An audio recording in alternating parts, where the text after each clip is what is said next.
रहीम और अस्सलाम वालेकुम। 29 दिसंबर पाकिस्तान में पीर की शाम and Asim Munir's de facto form 47 military raj day 30th। अब चलते हैं आज की अहम खबरों की तरफ और आज की पहली खबर है हम खुद। जी हाँ, आज हम खुद ही खबर बने हुए थे क्योंकि पिछली रात जो गुजरी उसमें हमारे इस चैनल को, मैं पाकिस्तानी रात के वक्त की बात कर रहा हूँ या अलल सुबह की, हमारे इस चैनल को एक बार फिर हैक करने की कोशिश की गई, बल्कि हैक कर लिया गया। ये दूसरी बड़ी हैकिंग थी पिछले एक महीने के अंदर। बहुत सारे दोस्त कहते हैं कि आपकी 2FA एक्टिव होनी चाहिए, ये एक्टिव होना चाहिए, वो एक्टिव होना चाहिए। तो आपकी तलाह के लिए बस अर्थ है कि सब कुछ एक्टिव है, लेकिन उसके बावजूद जो है ये पिछले एक महीने में ये दूसरी बड़ी हैकिंग हुई। पिछली हैकिंग जो थी उसको तो हमने पूरी कामयाबी के साथ डिफीट कर लिया था और चैनल का कोई बड़ा नुकसान नहीं हो सका था।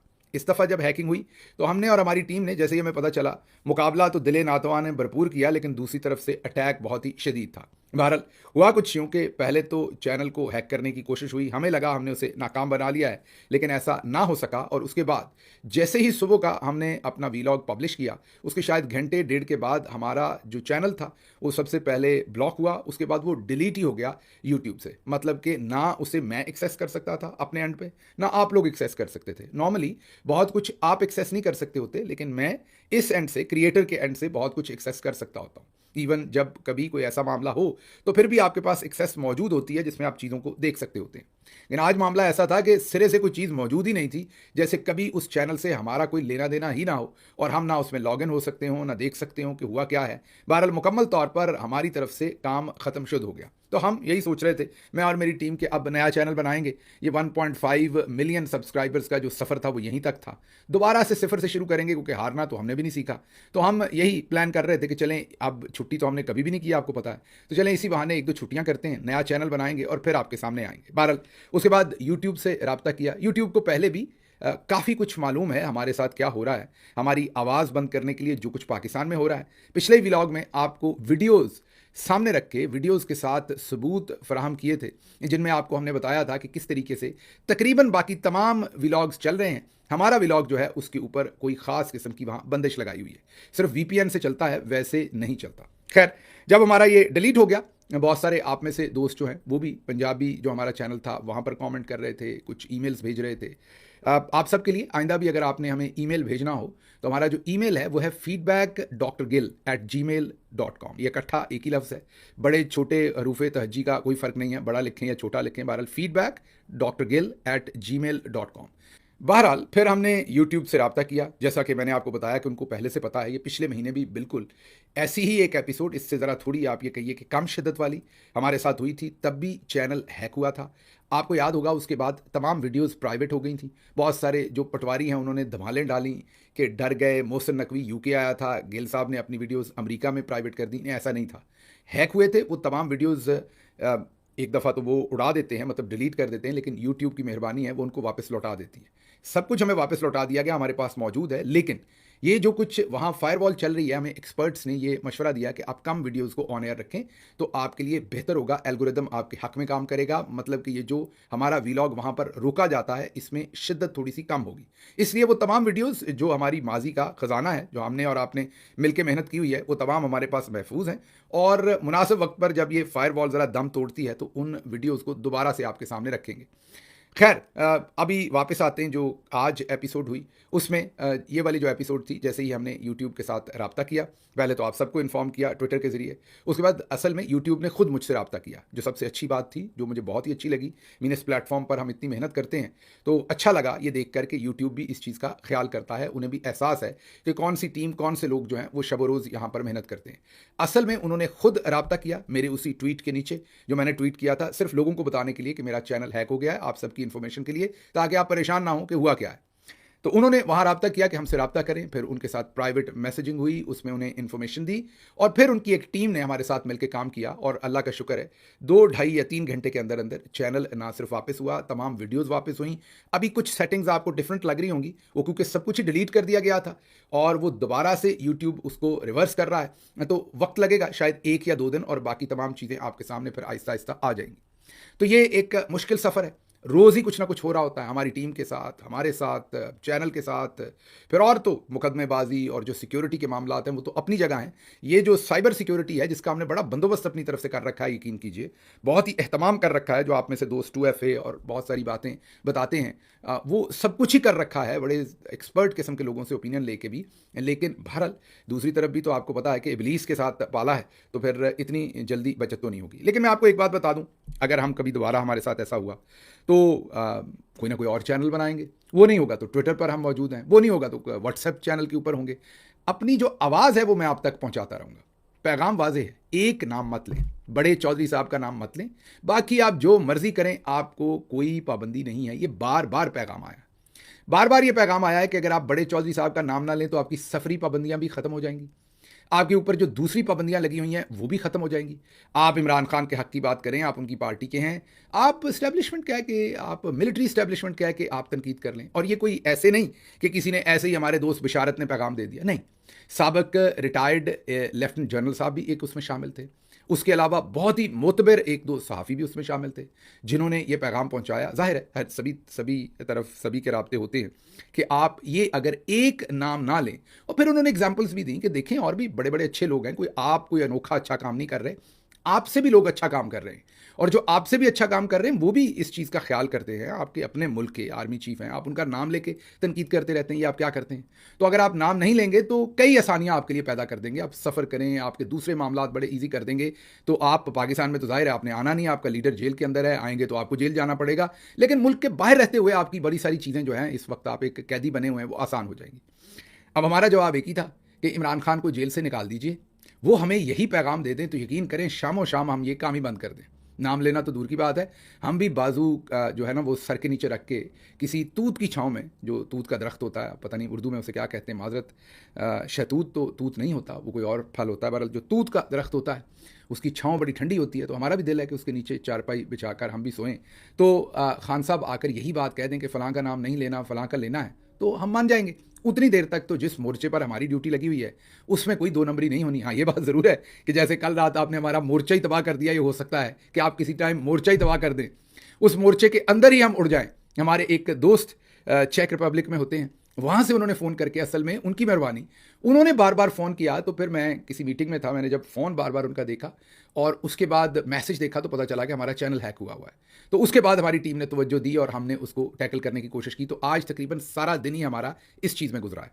तो ये मेरा आपसे वादा है कि जितने दिन काम करूंगा दो नंबरी आपके साथ नहीं होगी। जिस दिन ना कर सका, इंसान हो सकता है कभी टूट जाऊं, किसी चीज़ के ऊपर बस हो जाए या कभी दिल शिकस्ता हो जाए, कोई और वजह बन जाए, तो यहीं इसी कैमरे में देखकर आपको कहूंगा कि आज के दिन तक ये हो रहा था, अब ये होगा। लेकिन दो नंबरी नहीं होगी, हेरा फेरी नहीं होगी कि ये नाम लेना है, ये नहीं लेना, ये वाला करना है, ये नहीं करना, ऐसी वाली बात नहीं होगी। तो बहरहाल ये हमारे साथ आज एक एहतमाम हुआ और मुझे अपनी पूरी टीम पर फ़ख्र है। ज़ाहिर है हमसे गलतियां भी हुई होंगी, ज़ाहिर है साइबर सिक्योरिटी के अंदर कोताहियां भी हुई होंगी। हमारे जो एक्सपर्ट्स हैं उन्होंने जो मशवरे दिए, हो सकता है वो गलत भी बीच में से निकले हों, लेकिन हर एक ने हमतन गोश होकर पूरी तगोदो करके इस चैनल को आज दोबारा हमने वापस लिया है और अब एक दफ़ा फिर आपके सामने है। इस पर चंद दिन थोड़ा सा, क्योंकि जब चैनल हैक होकर वापस आता है तो व्यूअरशिप के ऊपर ज़रूर फ़र्क पड़ता है, तो चंद दिन फ़र्क पड़ेगा। इसमें मेरी आपसे गुजारिश होगी कि जब आप वीलॉग देख लें तो इसके लिंक को अगले चंद दिन, एक हफ्ता, आप इसको व्हाट्सएप पर अपने अजीज़ों को और अपने जितने भी जानने वाले हैं उनको ग्रुप्स में ज़रूर भेज दिया करें। उससे ये होगा कि ये जो हैक होने के बाद हमें इम्पैक्ट हुआ है, ये अगला एक हफ्ता आसान हो जाएगा और काम हमारा वहाँ तक पहुँचेगा जहाँ तक चौधरी साहब नहीं चाहते कि पहुँचे। तो ये तो होगी बात। अब ज़रा क्विकली खबरों की तरफ आ जाएं, लंबी ही तमहीद हो गई हमारी अपनी। सुहेल अफरीदी साहब ने मरियम नवाज़ को ख़त लिखा है। ख़त क्या लिखा है, मेरा मतलब है तराई निकाल के रख दिया है। उन्होंने बहुत ही जानदार तरीके से क्राफ्ट किया है सारे का सारा सानहा जो खैबर पख्तूनख्वा के चीफ मिनिस्टर और उनके साथियों के साथ लाहौर में हुआ। जो प्रोटोकॉल की धज्जियाँ उड़ाई गई, जो सिक्योरिटी की धज्जियाँ उड़ाई गई, जो इज़्ज़त एहतराम की धज्जियाँ उड़ाई गई, जैसे धक्के मारे गए, जैसे पुलिस ने बदतमीज़ी की, रास्ते रोके गए, बिजली बंद की गई, इकबाल रहमतुल्लाह अलैह का मज़ार हो या जो हमारे कैदी उनके घर हों या दूसरी जगह हों, जिस तरीके से सुहेल अफरीदी और उनके साथियों और वज़रा के गिरेबान पकड़े गए, धक्के मारे गए, वो सब कुछ उन्होंने इस ख़त में जो हम आपको दिखा रहे हैं, उन्होंने वो लिख कर मरियम नवाज़ के सामने रखा कि ये सब कुछ क्या हो रहा है। उन्होंने कहा कि आइंदा हो सकता है हम इसके ऊपर कोई कानूनी या जिस भी फोरम पर कार्रवाई कर सकते हुए ज़रूर करेंगे। और कहा, उसके साथ साथ ये भी बताया कि आपके वुज़रा ने, आपके ऑफिशियल डिपार्टमेंट्स ने बेहुदा किस्म की सोशल मीडिया कैंपेन भी चलाई हमारे खिलाफ अपने सोशल मीडिया अकाउंट से, ऑफिशियल अकाउंट से, और सब चीज़ की उन्होंने मजम्मत की। दूसरे लफ्ज़ों में आईना दिखाया। अब मैं आपको पहले ही बता देता हूँ कि ये जो आगे से पार्टी है, क्योंकि ये है ही माफिया, शर्म वरम तो इनको आती नहीं है सबको, और ना ही ये इतने पढ़े लिखे हैं। अब ये ख़त का जवाब देंगे, मैं अभी से आपको बता रहा हूँ, उसमें वही बकवास लिखेंगे कि स्मगलिंग होती है, हमने कुछ गलत तो नहीं कहा, तो ये मतलब फजूलियात उसके अंदर लिखेंगे। ये नहीं सोचेंगे कि हमसे जो हुआ है हम उस पर खामोशी इख्तियार करें और अब माजरत करें, या माजरत ना भी करें तो खामोशी इख्तियार करके आगे चलें। तो बहरहाल ये बहुत अच्छा इक़दाम है उनका। उन्होंने एक ख़त लिखकर इस सब चीज़ को ब्लैक एंड वाइट में फॉर्मली एक किस्म का रजिस्टर्ड कर दिया। अच्छा जी, अब चलते हैं ज़रा अगली खबर की तरफ। साबिक़ वज़ीर आज़म नवाज शरीफ और मरियम नवाज शरीफ एयरफोर्स के खसूसी तैयारे पर दुबई रवाना। याद होगा आपको, हमने 1.5 दिन पहले आपके सामने ये खबर उनके जाने से कोई 10-12 घंटे पहले आपके सामने रखती थी। आपको हमने बताया था कि उन्होंने चले जाना है, उड़ जाना है, और पता अब ये भी चल रहा है कि वो जुनेद सफदर की शादी के कार्ड देने के लिए दुबई पहुंचे। अब ये हो सकता है कि ये सिर्फ पैकेजिंग हो, बिहाइंड द सीन कुछ और हो। हमारे जो सूतर हैं, वो जो हमारे ज़राए हैं, वो पीछे लगे रहेंगे। जो भी खबर हमें वहाँ से निकली वो आपके सामने रखेंगे। लेकिन पहली बात तो ये कि हमारी खबर एक बार फिर कंफर्म हो गई कि जैसे हमने एडवांस में आपको बताया था कि मरियम नवाज जाएंगी, यहाँ हमें ये नहीं पता था कि नवाज शरीफ भी साथ जाएंगे। हमारे पास इत्तला सिर्फ इतनी थी कि मरियम नवाज जाएंगी। वो गई, लेकिन साथ बड़े मियाँ साहब भी गए हैं, और अब कहा जा रहा है सूत्रों के अनुसार कि वो वहाँ पर जुनेद सफदर के शादी के कार्ड बांटने जा रहे हैं। लेकिन मेरा दिल मानता नहीं कि वो इस काम से जा रहे हैं। ये बहाना ज़रूर रखा होगा सामने, बिहाइंड द सीन कुछ और किया है। अच्छा जी, कराची में एडिशनल डिस्ट्रिक्ट एंड सेशन जज की अदालत में जो टिकटॉक और यूट्यूब के ऊपर रजब भट्ट साहब नामी एक शख्सियत हैं, जिनको हाल ही में बिग ब्रदर वापस लाया था, याद होगा हमने कवर की थी वो सारी स्टोरी, जब उन्हें इस्लामाबाद हाई कोर्ट में लाकर राहदारी ज़मानत दिलवाई गई थी, जहां पर जो मौजूदा वफाकी वज़ीर अलीम खान साहब हैं, उनके एक राइट हैंड जो है वो उन्हें गाड़ियों में लेकर घूम फिर रहे थे। एयरपोर्ट के भी अंदर से प्रोटोकॉल से उन्हें बाहर निकाला था, तो पता चल रहा था कि वो हुकूमती सरपरस्ती के अंदर वापस आए। उन्हीं रजब भट्ट साहब के ऊपर मेरा ख्याल 295C तौहीन मज़हब और इस तरह के मुकदमात उन पर कराची में भी हुए। आज उनको वो भुगतने वहाँ पहुँचे तो अचानक क्या हुआ कि वहाँ चंद वकला ने उन पर हमला कर दिया, पिटाई की, उनकी शर्ट फाड़ी, छोटी सी खराश उनके यहाँ बाजू पर भी लगी, आँख के ऊपर के करीब मुक्का लगा, वो भी ज़रा नील पड़ा, और भी जगहों पर, जिसकी हम मजम्मत करते हैं। क्योंकि मैं ज़ाती तौर पर कभी भी किसी के साथ भी तशद्दुद को इंडोर्स नहीं करता। मैं कहता हूँ कानून, हाँ, आवाज़ उठाइए अपने मुंह से, जो कानून के अंदर आपको इजाज़त है वो तनकीद कीजिए, कानून के हिसाब से बात कीजिए, आप क्रिटिसाइज़ कीजिए जितना मर्जी अपनी आवाज़ से, अपने अल्फाज से। लेकिन ये जो तशद्दुद का एलिमेंट है, इसको मैं एंडोर्स नहीं करता, इसकी मैं मजम्मत करता हूँ। जैसे ये मामला हुआ, हमने ट्वीट करके इसकी मजम्मत की और देखा कि वहाँ पर किस तरीके से वकला जो है उन्होंने भाग भाग के उनके पीछे उनको मारा, और उनकी शर्ट वर्ट भी थोड़ी सी फट गई। लेकिन जैसे ही मैंने ये ट्वीट किया, बहुत ही मोतबर साबिक जज भी रहे हैं हाई कोर्ट के और मोतबर वकील हैं, बुजुर्ग वकील हैं कराची के, उन्होंने मुझे कॉल की और वो हंसना शुरू हो गए। उन्होंने कहा, गिल साहब आप भी आज, उन्होंने माजरत की लफ्ज़ पर, लेकिन उन्होंने कहा कि गिल साहब लगता है आज आप भी चे बन गए। मैंने कहा जी कैसे? उन्होंने कहा कि ये सारा स्क्रिप्टेड था। ये उनका कहना है, मैं नहीं कह रहा, मेरे पीछे न पड़ जाइएगा। उन्होंने कहा ये सारा स्क्रिप्टेड था, जिन वकला ने किया उनको हम जानते हैं, वो चौधरी साहब के बंदे हैं। उन्होंने कहा कि ये चौधरी साहब की तरफ से ही लाए गए थे, ये जो भट्ट साहब हैं, और इनको अब क्योंकि हीरो बनाना है और हीरो बना के इनसे फिर इमरान खान के खिलाफ काम करवाना, इसीलिए तो इनको बाहर से लाया गया है। और वो फिर जुल्म के खिलाफ खड़ा हो जाता है। जैसे अभी मिर्ज़ा मोहम्मद अली को जेल का चक्कर लगवा के बाहर निकाला और वो भी इमरान खान के खिलाफ लॉन्च हो गए। तो ये कई लोगों को जो जेल में लेके जाया जाता है वो किसी और मकसद के लिए लेके जाया जाता है। सभी जेल में जो है वो आप ये समझ लीजिए कि सभी जेल में कुर्बानी देने नहीं गए होते। कुछ जो गीदड़ नुमा लोग होते हैं उनको भी बकरों की शक्ल में बाहर लाकर फिर लॉन्च किया जाता है कि इनकी भी कुर्बानी देनी है। हालांकि उनकी कुर्बानी जायज़ ही नहीं होती और ना कभी होती है, लेकिन वो फिर लोगों की आंखों में अच्छी धूल ज़रूर झोंक दी जाती है कि वो जेल से होकर आए या उन पर कोई जुल्म हुआ है। तो ये आज वहाँ पर सानिया हुआ। अगली खबर बड़ी इंटरेस्टिंग है, वो सुन लीजिए। काबीना डिवीज़न इस्लामाबाद से सरकारी गाड़ी गायब हो गई। कोई 80 लाख या करोड़ रुपए से ऊपर की गाड़ी होगी है या उसके इर्द गिर्द होगी, या चलो 60-70 लाख की कम से कम होगी। 6 माह गुजर जाने के बावजूद गाड़ी का कोई सुराग ना मिला। काबीना डिवीजन में हकाम सरकारी गाड़ी को तलाश करने में नाकाम हो गए।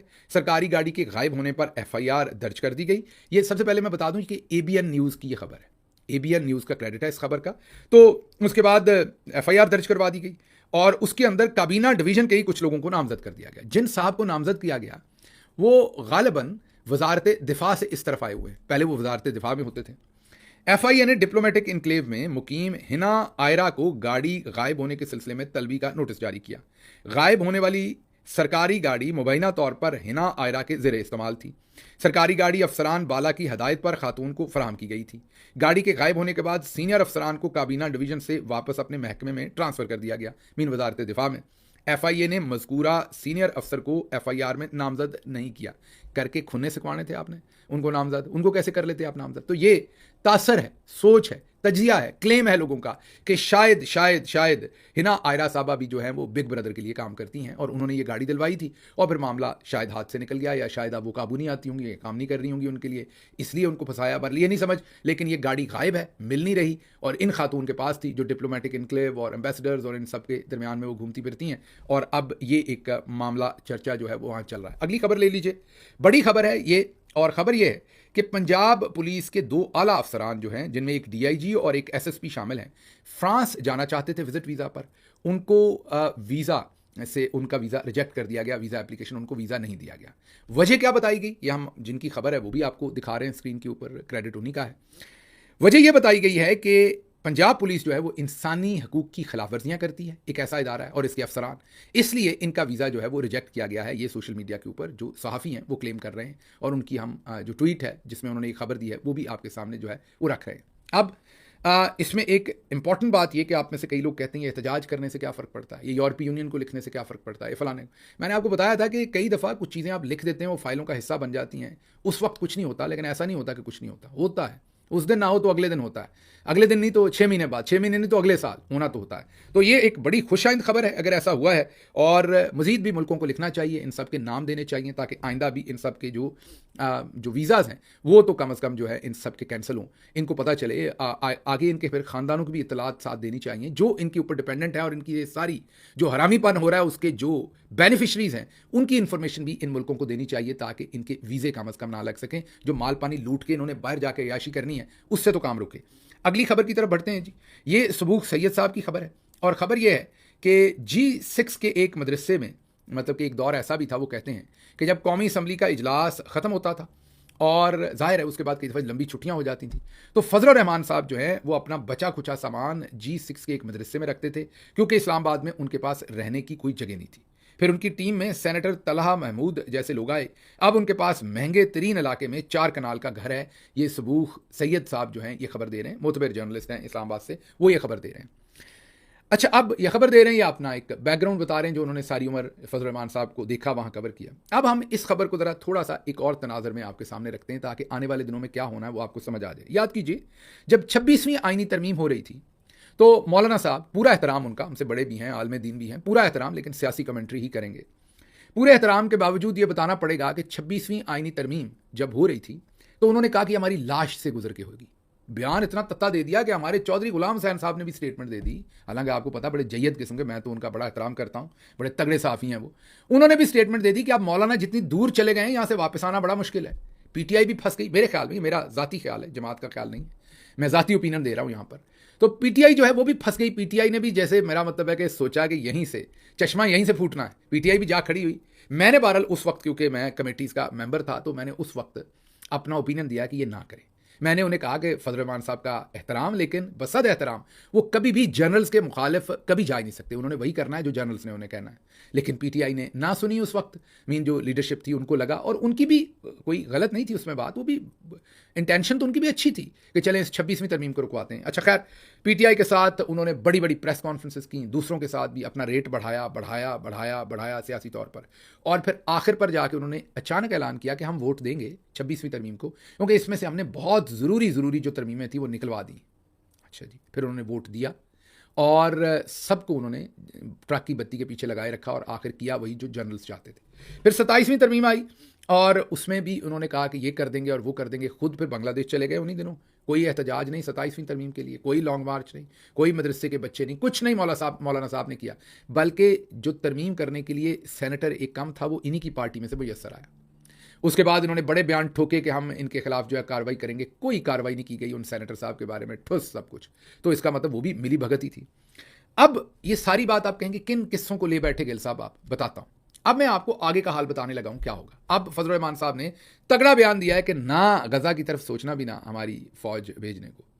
अब मैं आपको बताता हूँ कि मुझे क्या लगता है, मेरे मुंह में खाक हो सकता है, मैं गलत हूँ, लेकिन मुझे लगता है कि अभी मौलाना साहब और चुकेंगे काम को, या और ऊपर जाएगा काम, या और ऊपर जाएगा, बड़ी तत्ती स्टेटमेंट्स देंगे, एक दफ़ा गरमा देंगे माहौल को, फिर कोई all parties kind of conference होगी, कोई बड़ा पॉलिटिकल जनाब एक इकट्ठ होगा, और उसके अंदर फिर मौलाना निकल के कहेंगे कि देखें जैसे खाना काबा का और मदीना का जो जो वहाँ की प्रोटेक्शन है हमारे ज़ुम्मे है, ऐसे ही अल्लाह ने अगर हमें सादत दी है कि हम किबला अव्वल की हिफाजत करें, तो क्यों नहीं हमारी फ़ौज जाएगी। हमने सख्त तरीन शराइत रखी हैं कि हमारी फ़ौज जाएगी, लेकिन वो किसी सूरत भी वहाँ पर जो है वो हमास के अगेंस्ट कुछ नहीं करेगी या फ़लस्तीनियों के अगेंस्ट कुछ नहीं करेगी। तो हमारी फ़ौज जाएगी, और वो तो बड़ी सादत की बात है जिसके लिए जाएगी। मतलब आखिर पर वो 26वीं आईनी तरमीम की तरह ही लाश से गुजरते हुए, उसके बाद तमाम बयानात देते हुए आखिर पर उसी को वोट दे देंगे। तो ये भी टोपी वो वाली टोपी नहीं जो सुहेल वड़ाइच साहब की गायब हो गई है, उस टोपी की बात नहीं कर रहा। ये जो दूसरी बयानिए वाली टोपी होती है, टोपी फजल रहमान साहब आप देखेंगे उलमा कराम को भी पहनाएंगे, सबको, सियासतदानों को भी पहनाएंगे और आपको भी पहनाएंगे। ये आज की तारीख लिख लें, आज 29 दिसंबर है 2025, ये लिख लें और आपको याद आएगा जिस दिन ये करेंगे। ये मेरा तज्जिया है, खबर नहीं है, गलत भी हो सकता हूँ, आने वाले दिनों में होगा तो फिर आपके सामने रखेंगे। चलने से पहले आपके सामने रख दें कि जो तोशा खाना 2 के अंदर इमरान खान साहब को और बुशरा बीबी को सजाएं हुई हैं, उनके लिए अपीलें सलमान सफदर साहब और उनकी टीम ने प्रिपेयर करके इस्लामाबाद हाई कोर्ट के अंदर अपीलें तैयार करके दायर कर दी हैं। लेकिन आपको पता ही है जो कुछ इस्लामाबाद हाई कोर्ट कर रही है और करना चाहती है, हमें नहीं लगता कि वो इंटरेस्टेड होंगे इन अपीलों को सुनने में। लेकिन कब तक, आखिर एक दिन इंशाल्लाह सुबह को सूरज तलू होगा। ये सब जिनको लग रहा है कि रात बड़ी अंधेरी है, उस दिन इनको समझ आएगी कि ये इतनी भी लंबी अंधेरी नहीं थी। बहरहाल तोशा खाना 2 से रिलेटेड जो सजाएं हुई हैं, उनके बारे में जो अपीलें हैं वो इस्लामाबाद हाई कोर्ट के अंदर फाइल कर दी गई हैं। मुझे यहाँ से इजाज़त दीजिए। अल्लाह आपका हामी और नासिर